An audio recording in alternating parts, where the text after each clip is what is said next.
Hola, bienvenidos a la Palabra de Vida. Soy Yasmín y conmigo está mi esposo, el pastor Juan.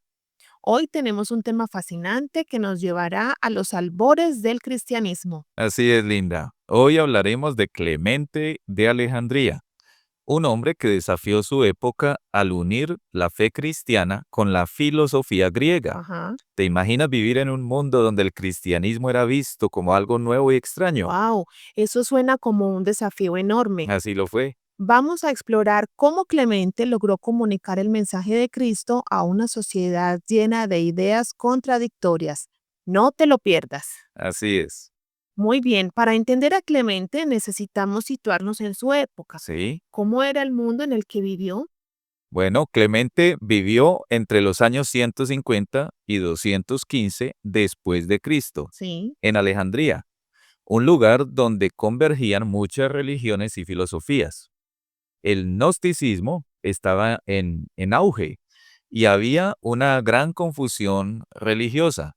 De hecho, el emperador Adriano describió esta mezcla en una carta diciendo, los que adoran a Serapis era un ídolo a quien Ptolomeo I declaró como el patrón y dios oficial de Egipto y Grecia. Ajá. Entonces él decía, los que adoran a Serapis son cristianos, y los que se dan el título de obispos de Cristo son devotos de Serapis. Oh.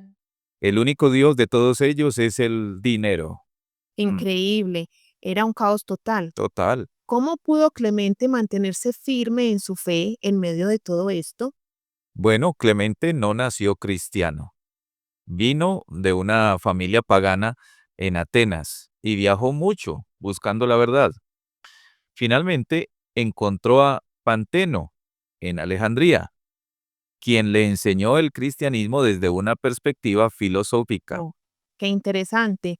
Entonces, Clemente no solo adoptó del cristianismo, sino que lo entendió de una manera profunda y filosófica. Sí, así fue. Entonces, ¿cómo logró Clemente presentar el cristianismo a los intelectuales de su época? Bueno, Clemente estableció una escuela en Alejandría donde enseñaba lo que llamó una nueva filosofía. Básicamente presentaba el cristianismo de una manera atractiva para los griegos. Oh, qué bien. Sus obras principales son tres. Exhortación a los griegos, esa fue la primera.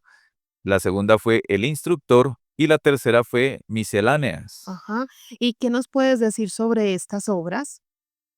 Bueno, podemos considerar un par de cosas sobre esas obras. En Exhortación a los griegos, Clemente, por ejemplo, invita a los no bautizados a considerar la razonabilidad de la fe cristiana. Sí. Él dice, fuera pues nuestro olvido de la verdad, quitemos la ignorancia y las tinieblas que se extienden como niebla sobre nuestra vista, y obtengamos una visión del Dios verdadero.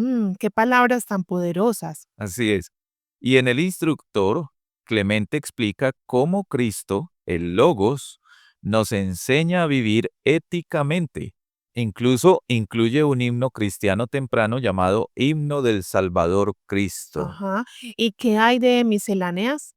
Bueno, ahí Clemente profundiza en enseñanzas filosóficas y éticas para los gnósticos cristianos, entre comillas, aquellos que buscan un conocimiento más profundo de Dios. Él dice, el hombre de entendimiento y discernimiento es, pues, un gnóstico. Solo hacer el bien por amor y por su propia excelencia es la elección del gnóstico. Ujú. Qué Mm, práctico. Sí, es práctico. Clemente realmente entendía que la fe no es solo creer, sino también entender y vivir de acuerdo con esa verdad. Así es. Entonces, cuéntanos cómo abordó Clemente temas como la riqueza y el uso de imágenes en el culto. Clemente tenía una visión equilibrada. Sobre la riqueza, decía que el problema no es el dinero en sí, Sí. sino la codicia. Él afirmaba, el Señor admite el uso de las cosas exteriores, ordenándonos que desechemos no los medios de vida, sino las cosas que los usan mal. Ujú. Qué sabio. ¿Y qué hay de las imágenes? Clemente defendía el uso de símbolos cristianos como la paloma, que la encontramos, por ejemplo, en el bautismo del Señor, el pez o el ancla, pero prohibía representaciones de dioses paganos. Él decía, que nuestro emblema sea una paloma o un pez o un barco corriendo delante del bien. Ujú. Es fascinante cómo Clemente buscaba equilibrar la fe con la cultura de su tiempo. Sí, eso trato de hacer. ¿Y cómo terminó la vida de Clemente? Bueno, lamentablemente su ministerio en Alejandría fue interrumpido por la persecución bajo el emperador Septimio Severo en el año 202. Clemente huyó a Capadocia, donde murió alrededor del año 215. Oh, ¿y cuál fue su legado? Fue maestro de Orígenes, otro gran teólogo, y su influencia llegó hasta figuras como Pseudo Dionisio y siglos después a John Wesley, Ujú. Qué increíble ver cómo su impacto trascendió su época. así por años. ¿Y qué podemos aprender hoy de Clemente de Alejandría?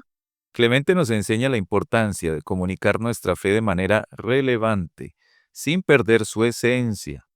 Como él dijo, quien no ha aprendido la palabra puede escudarse tras su propia ignorancia, pero quien la ha escuchado y persiste en su incredulidad, recibirá más daño mientras mayor sea su sabiduría. Qué palabras tan desafiantes. Amigos, si les gustó este episodio, no olviden suscribirse a nuestro canal de YouTube La Palabra de Vida y compartirlo con sus amigos. Hasta la próxima. Próxima. Dios les bendiga.